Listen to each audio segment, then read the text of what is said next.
This is not a fancy dress party. I'm wearing this because I'm taking you on my personal trip down memory lane. I actually thought I would never wear this shirt again. It's such a perfect example of something ultra fashionable at one point in time, and when you rediscover it, you're like, why did I ever wear this? Why did I feel so great in this? I went through my personal archives of early 2000s fashion, and then of course I discovered some items by Juicy Couture. If you were also a teenager at the time, or if you are into this current trend of rediscovering the early 2000s, you have come across this brand from Los Angeles. It was the epitome of Y2K fashion, we could say. The tracksuits were everywhere. I personally never was a tracksuit person. That's why I got shirts or accessories by the brand. But it was an ultra cool brand at the time. Our mothers were probably horrified that we were wearing it, but it was so cool. Everybody wanted to have it. I remember opening InStyle magazine at the time. You have to remember this was also the times where we didn't have Instagram, so our major source of fashion news was Vogue. And at the time, InStyle was really popular because they photographed celebrities on the red carpet or on the streets and showed us what they were wearing.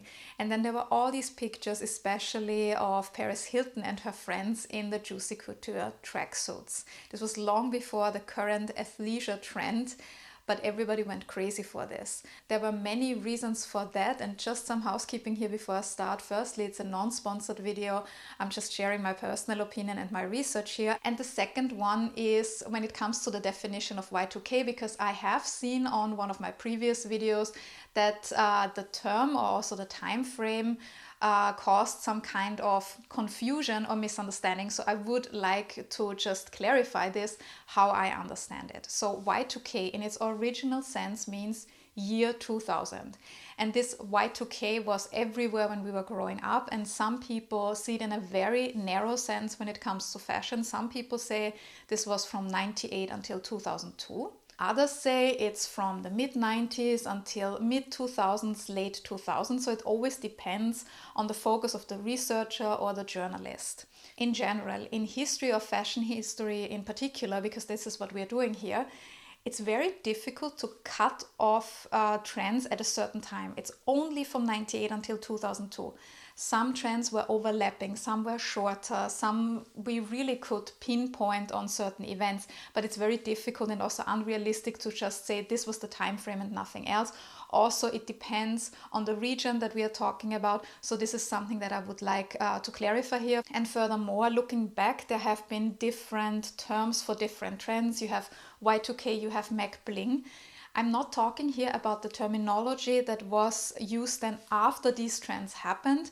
This again is a video where I just show you what we wore. In this case also, how did Juicy Couture come about and what was the overall environment?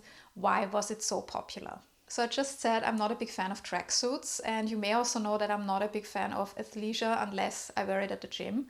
How come I ended up buying Juicy Couture? I have to admit, maybe I was a fashion victim or a victim of the trends at the time. It was just something that was so cool that so many of us wanted to have. And I think this strategy of scarcity, or that you could only get it in certain locations or countries, was very smart. It definitely worked for us because in Austria for a very long time we could not get Juicy Couture.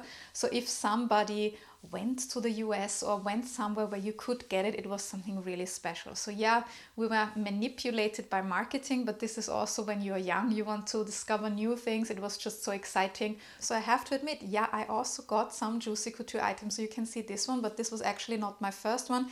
This was my very first purchase from Juicy Couture. It's this long-sleeved cotton shirt, very simple, with the typical Juicy Couture logo. There are also some crystals on it, and I do have to say I felt like the coolest person ever. I think my mom was horrified when I told her I wanted to have this. Maybe she was happy that I didn't go for the velour tracksuits and she gave in. But at the time, I was so happy. I think I got this for my birthday. So this was definitely something, one of the highlights that I still remember from the times. So this was the first purchase. This was the second one. And then I also got this pajama combo. I think it was also a Christmas present. So you have this shirt here with the crystals and the gold print and the Juicy Couture logo also, and then also the matching pants. It came in this round box with this signature logo. You can see I kept it because it still looks kind of cute, and I kept it. And then it was about the details. So there was also this print in here with the initials of the founders, and the small labels on the inside said "Made in the Glamorous USA." And this is not only limited to the main label, but also even the label with the care instructions. So it was all about the details, which was really, really smart and really cute at the time.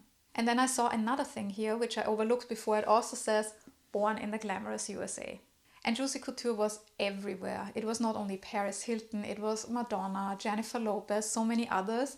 And then I thought actually the brand had disappeared. But then a few years ago, I saw some of these items pop up again on resale platforms, on Instagram. I also saw YouTube videos, and I realized that because of this trend of the revival of the 2000s fashion, obviously there's also a revival in this Juicy Couture trend.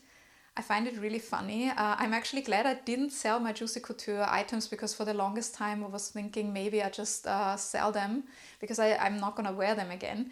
But now that I'm getting older and then I see younger people getting excited about the stuff that we wore, I'm like, please don't do it. You will regret this later.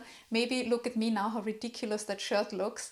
But on the other hand, I also find it kind of beautiful that these trends come again, that older stuff is appreciated. And maybe it's because people who rediscover the brand want to feel like we felt at the time. Maybe it sounds silly, but it felt like we were part of a movement. It was something new. As I said, activewear was relatively new. You had the skater trend with the cargo pants and all of this, but this was very different. This was a very different style. So this was, like a new movement. So I thought it's a really good time to do a video about the ups and downs, and now ups again, of Juicy Couture. Juicy Couture as we know it today was founded almost 30 years ago. Makes me feel really old. It was founded in Los Angeles by two women, Pamela Skase Levi and Jella Nash Taylor. I hope I said the names correctly. In 2003, the company was bought by Liz Claiborne. This is today the Kate Spade company. And they actually did not start out with the iconic tracksuits. It's interesting because very often these companies that have an iconic garment, there was a long way before that. And they actually started in 1989. They did maternity wear.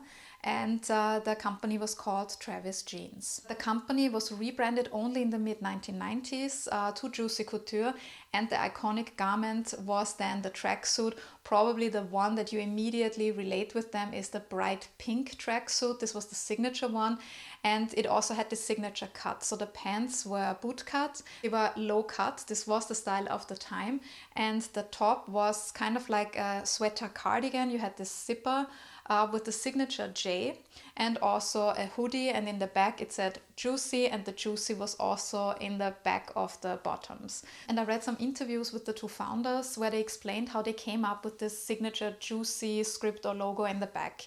They actually just wanted to be funny and then leave it up to everyone what they thought about this.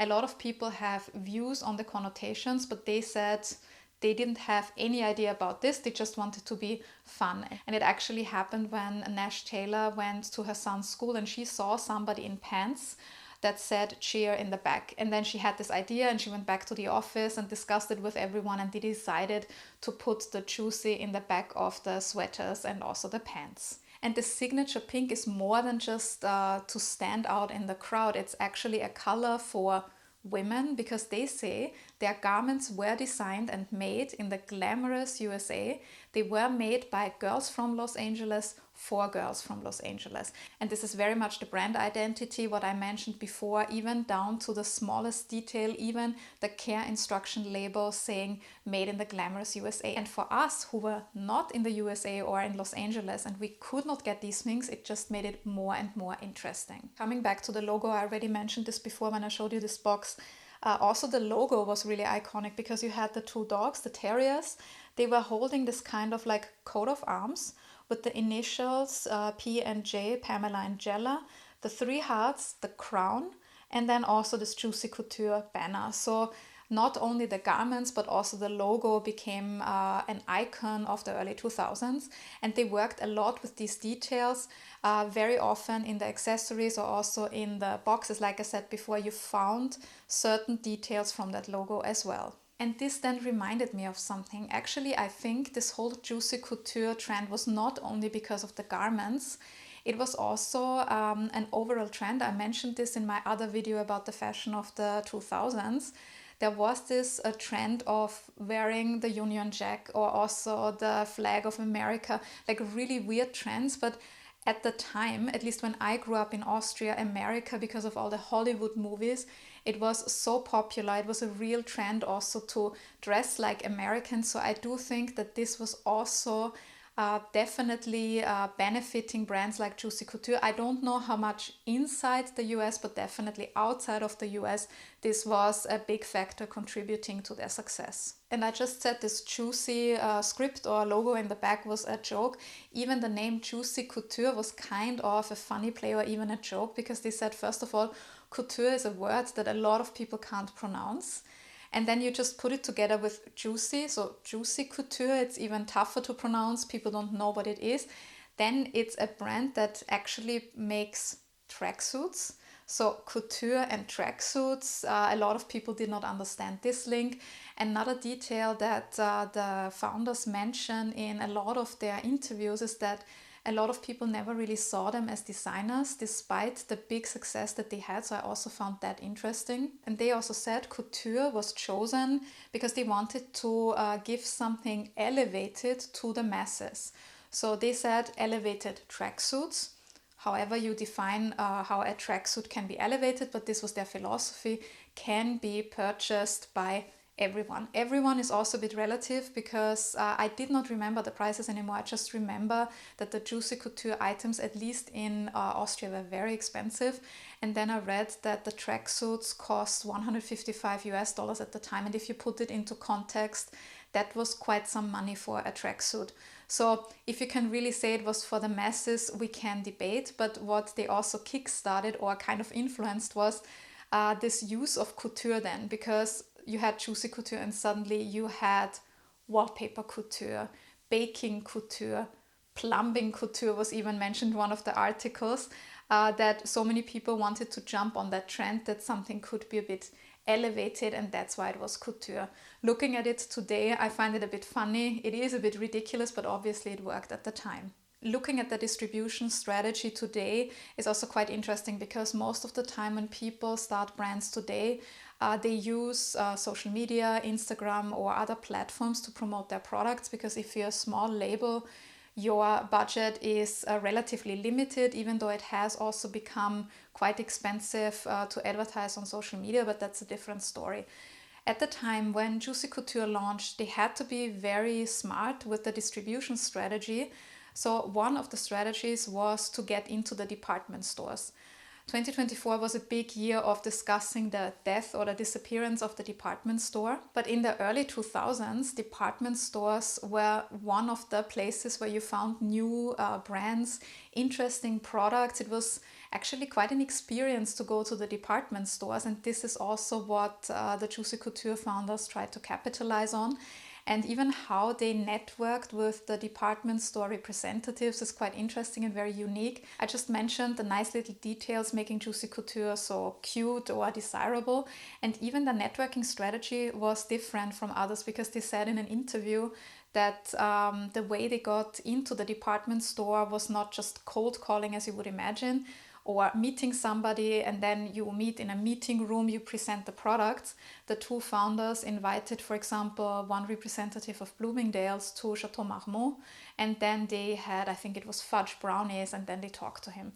While this is nothing really special today, because a lot of meetings are held in cafes or restaurants or wherever, more casual places, I think at the time this was quite new, and probably also made it easier for them to be remembered by these department store representatives who always get the same pitch. So this was one channel trying to get into the department stores. And then the other channel was that they sent the garments to celebrities. And this was also different from today.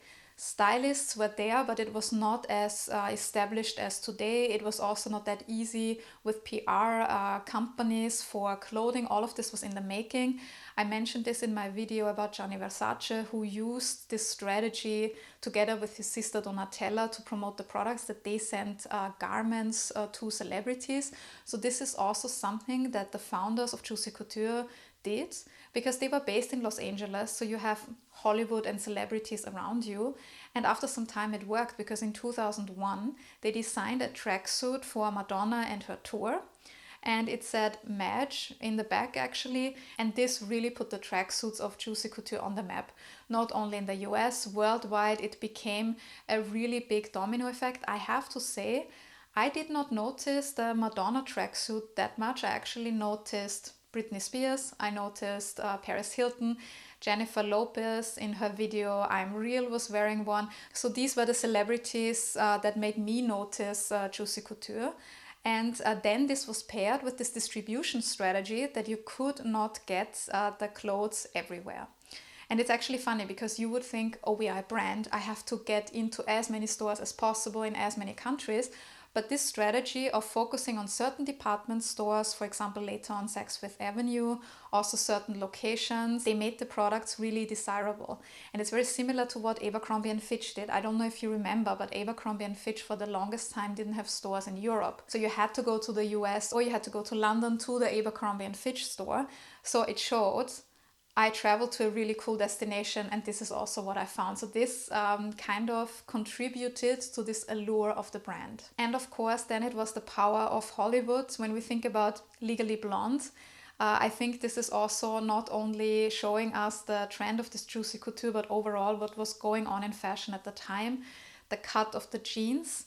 Then you had the sweater or the top that was a bit cropped, like not too much.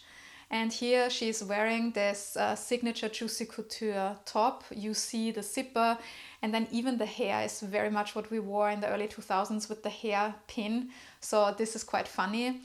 Then also it was in Mean Girls in 2003.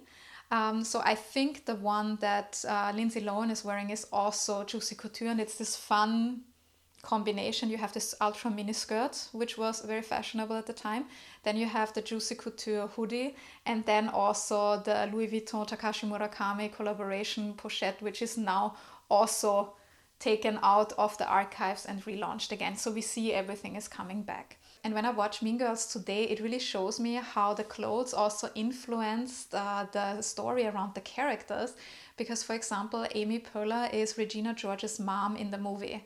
And then she also wears the Juicy Couture tracksuit in pink, and she walks around and she wants to be like the girls. And it shows how ridiculous she actually is, that she does not want to grow old, that she still wants to be so young. And it showed actually that it did not really work, because this Juicy Couture was for us, the young girls, and then you have this mother who makes herself look a bit silly or ridiculous by wearing the same clothes. It also shows how fashion has changed, because at the time it was, I remember, quite strict. Like this was for young people, this was for old people, and still you have this separation in fashion, but I think it has become a bit less. So it's a bit more fluid, what you can wear at which age. This is at least how I see it, but let's have a conversation about this. Let me know in the comments below. And of course, there was also The Simple Life, Paris Hilton and Nicole Richie in their reality TV show, and they were also wearing these Juicy Couture tracksuits with the Ugg boots and then sometimes a bandana. When I look at the pictures today, yes, they may have looked cool at the time, but today they just look really, really funny. Let's put it like this. But again, this was another boost for these tracksuits. And I think celebrities contributed to the popularity way more than just by being in magazines wearing the tracksuits. I think it also shows something else. At the end of the day, also celebrities are people, and sometimes they just want to run out and grab a coffee. And before the Juicy Couture tracksuits, there was maybe jeans and t-shirt, but then paparazzi may snap a photo of you, you don't look that great in jeans and t-shirt, and then you had this glamorous tracksuit that was also a fashion statement, but you did not really have to do much for it. You could kind of look maybe sloppy if you combined it with the Ugg boots, like what I mentioned before.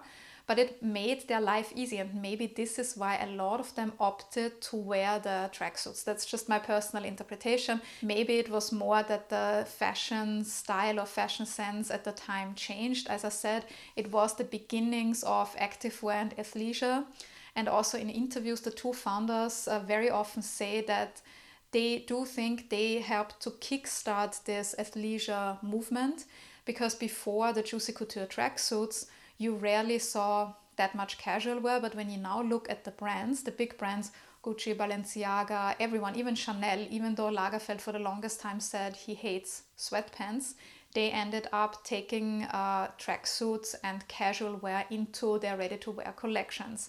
So I'm not sure if we can pinpoint it only on Juicy Couture, but it was definitely a big driver for the overall trend. And I also found one thing funny that the two mentioned in another interview. They said in the office they had a wall of fame and shame. Fame was if somebody got married in a Juicy Couture tracksuit, and shame was if they had to go to prison in Juicy Couture tracksuits. I found that actually really funny, and it shows that the two founders sometimes also didn't take themselves too seriously. So they had the distribution strategy with the celebrities, the it girls.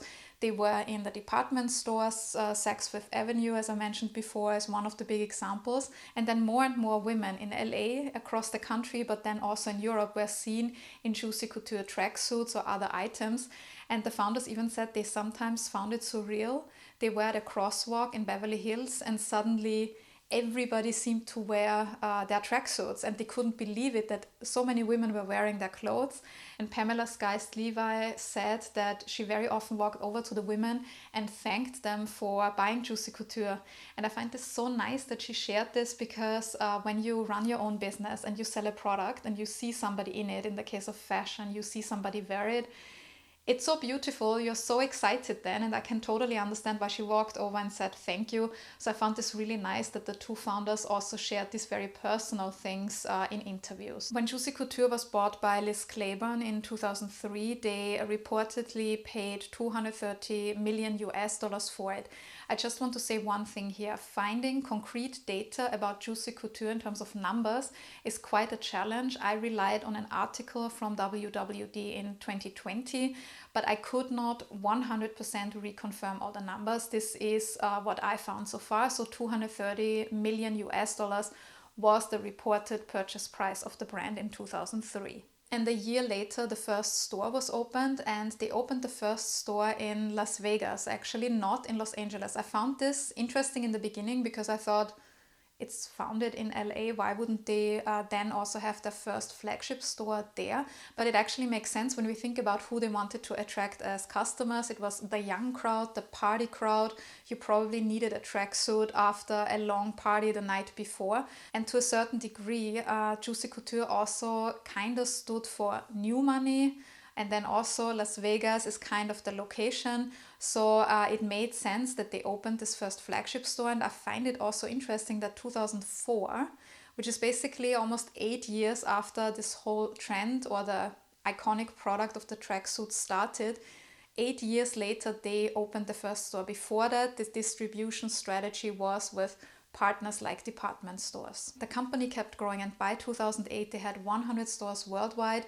The sales number I found is around $600 million. So again, I could not 100% prove that. And the turning point came in 2008. So the obvious explanation would be 2008, difficult economic times, and then aspirational customers that are the typical customer for Juicy Couture could not or did not want to afford the relatively expensive tracksuits anymore. So this could be one explanation.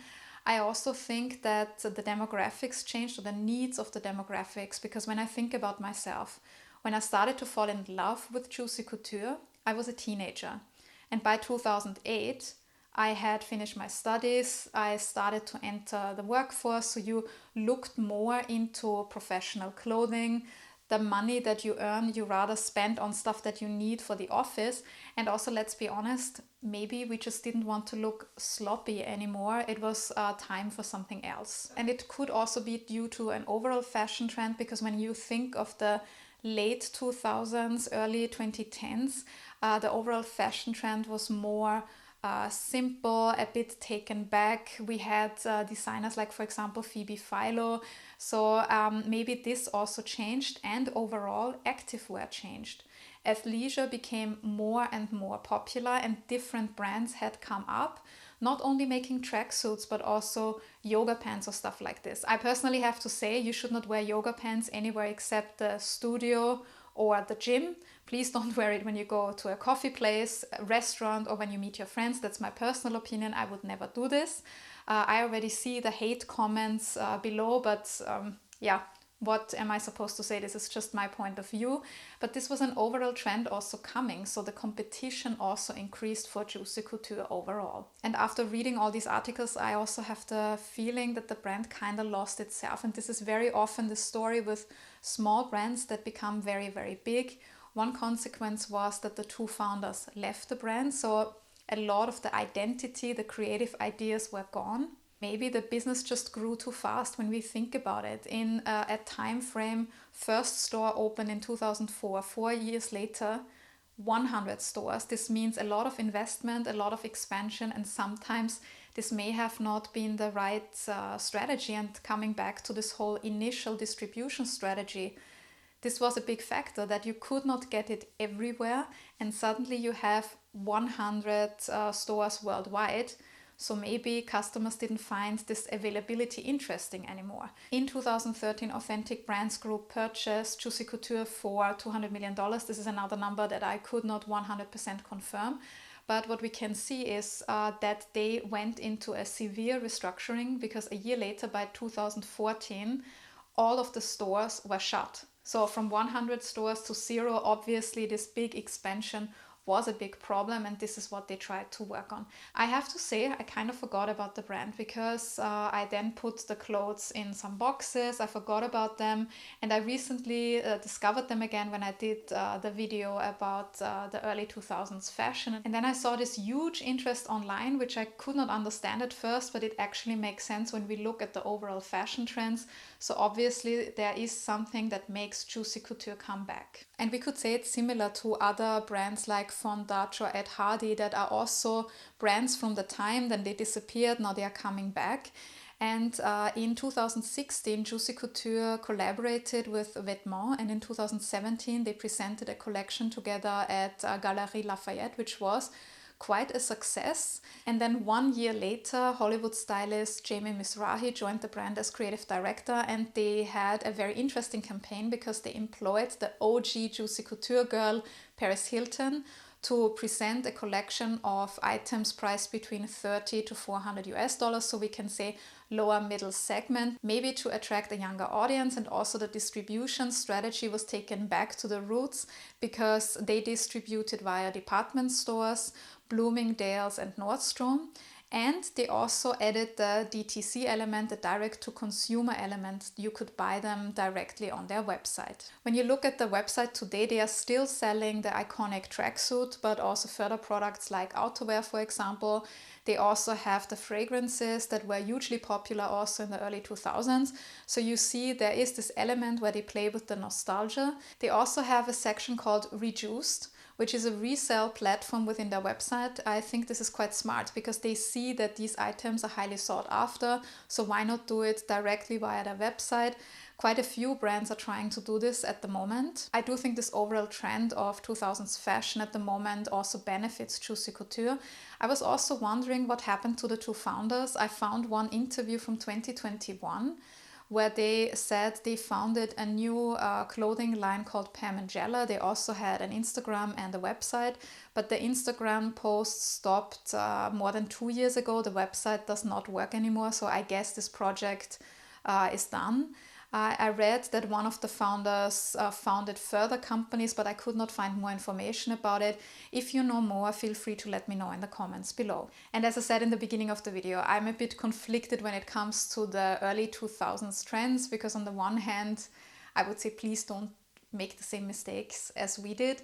At the same time, it's kind of fun to see them again, but I have to say I don't think I am the target audience anymore of Juicy Couture. I'm too old for this. I can understand why young people find this interesting. And when I see the hype online, I'm actually thinking, or my business mind tells me, maybe it's time to sell your Juicy Couture items. I'm not sure if I want to do it or if I want to keep them just for sentimental reasons or because I'm emotionally attached. What do you think? Shall I sell or shall I keep them? Let me know in the comments below, and also let me know, were you a fan of Juicy Couture? Admit it. Did you own one of the tracksuits? Then let me know in the comments below. And if you enjoyed this video, don't forget to hit that subscribe button. Please like my video, it really helps me a lot. You can also head over to thepinklookbook.com if you want to read more fashion related articles. And don't forget to check out my fashion label Pelagona. And if you enjoyed this video, I have another one for you where I share what we really wore in the early 2000s. Thank you very much for joining me in this video, and see you in the next one.